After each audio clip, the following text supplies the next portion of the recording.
Tokyo's Grand Prince Hotel Akasaka is a shadow of its former self, and it's shrinking by the day. Floor by floor, the building is being demolished from the inside, a clean and efficient technique being used for the first time. It was developed by the Tasei Corporation's Hideki Ichihara. The cap, which sits on top of the building, will be jacked down in stages, so the building you see behind me has been reduced from an original height of 140 meters and is now around 80 meters. And in 6 months it will have disappeared from the skyline completely. From the outside, the demolition is barely noticeable, but inside it's a hive of activity. Heavy machinery on the top floor destroys beams, columns, and most of the floor itself before temporary jacks underneath bring the debris down one level.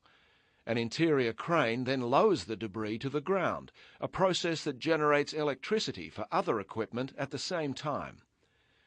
In a densely built city like Tokyo, it's a practical alternative to methods used elsewhere in the world.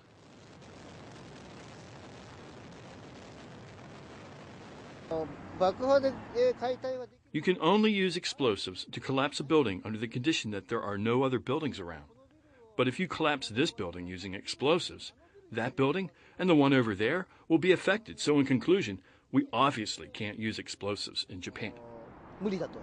But it's a method Ichihara says has application in other countries.